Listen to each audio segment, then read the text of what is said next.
Lex Mike, News at 5।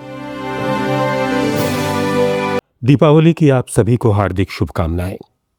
देश भर में आज दीपावली का पर्व उल्लास के साथ मनाया जा रहा है। गोवा में लोगों ने भगवान कृष्ण की बुराई पर जीत के प्रतीक के रूप में राक्षस नरकासुर के बड़े पुतले को जलाकर दिवाली मनाई। पणजी में सुबह पुतला जलाया गया। राष्ट्रपति द्रौपदी मुर्मू और प्रधानमंत्री नरेंद्र मोदी ने भी देशवासियों को शुभकामनाएं दी हैं। अयोध्या के राम मंदिर में सुबह से भक्तों की भीड़ लगी हुई है। दीपावली के मौके पर पश्चिम बंगाल के उत्तर 24 परगना के दक्षिणेश्वर स्थित आद्यापीठ मंदिर में मां काली की पूजा की गई।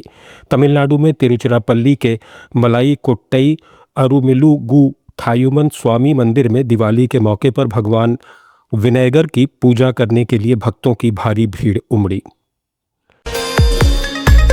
प्रधानमंत्री नरेंद्र मोदी ने गोवा में आईएनएस विक्रांत पर नौसैनिकों के बीच दिवाली मनाई।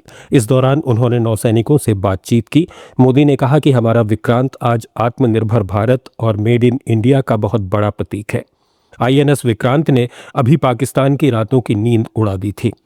इसका नाम ही दुश्मन का चैन छीन ले, ये वो आईएनएस विक्रांत है। हमारा आईएनएस विक्रांत आज आत्मनिर्भर भारत और मेड इन इंडिया का बहुत बड़ा प्रतीक है। महासागर को चीरता हुआ स्वदेशी आईएनएस विक्रांत भारत की सैन्य क्षमता का प्रतिबिंब है। अभी कुछ ही महीने पहले हमने देखा है, विक्रांत ने अपने नाम से ही पूरे पाकिस्तान की रातों की नींद उड़ा दी थी। ये 12वीं बार है जब पीएम दिवाली पर जवानों के बीच पहुंचे और उनके साथ दिवाली मनाई। बिहार विधानसभा चुनाव के लिए आरजेडी ने आज 143 उम्मीदवारों की लिस्ट जारी कर दी। इनमें से 5 सीटें ऐसी हैं जिनमें कांग्रेस अपना प्रत्याशी उतार चुकी है। कुल मिलाकर 12 सीटों पर महागठबंधन ने एक दूसरे के खिलाफ कैंडिडेट्स उतारे हैं। 20 अक्टूबर दूसरे फेज के चुनाव के लिए नामांकन की आखिरी तारीख है।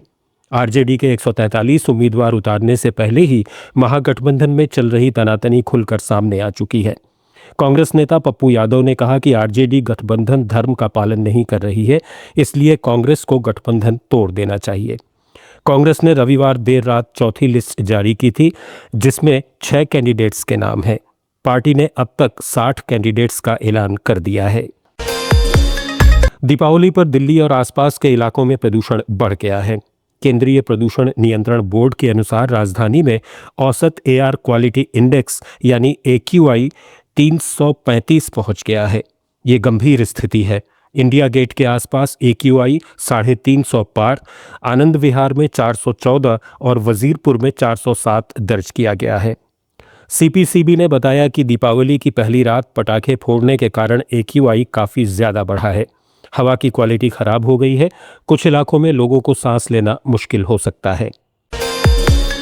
कर्नाटक में सामाजिक शैक्षिक सर्वेक्षण एक बार फिर बढ़ाकर 31 अक्टूबर तक जारी रखने का फैसला किया गया है। कर्नाटक राज्य पिछड़ा वर्ग आयोग के इस सर्वे में अब शिक्षकों को शामिल नहीं किया जाएगा।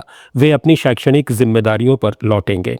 मुख्यमंत्री सिद्धारमैया ने बेंगलुरु में इस सर्वे की प्रगति की समीक्षा की, जिसमें मंत्री और वरिष्ठ अधिकारी मौजूद थे। असम के मुख्यमंत्री हिमंता बिस्वा शर्मा ने चाय जनजाति समुदाय के लिए सरकारी नौकरियों में 3% आरक्षण की घोषणा की है। जोराहाट के मरियानी कॉलेज में Assam tea tribes student association के सम्मेलन में उन्होंने अगले महीने 1000 से अधिक युवाओं को नियुक्ति पत्र देने का ऐलान किया। राज्य के 14 मेडिकल कॉलेजों में चाय जनजाति छात्रों के लिए 4-4 सीटें आरक्षित की गई हैं, जिससे हर साल 56 छात्र डॉक्टर बन सकेंगे। असम सिविल सर्विस और पुलिस सर्विस में भी 3% आरक्षण लागू होगा। 25 नवंबर को विधानसभा सत्र में भूमि अधिकार विधेयक पेश किया जाएगा, जो चाय बागान मालिकों से भूमि अधिकार श्रमिकों को हस्तांतरित करेगा। ये समुदाय की लंबे समय से चली आ रही मांग थी। जुड़े रहिए लेट्स माइक के साथ। आप सुन रहे थे let's mic more than radio. Follow कीजिए हमें हमारे सोशल मीडिया प्लेटफॉर्म्स पर।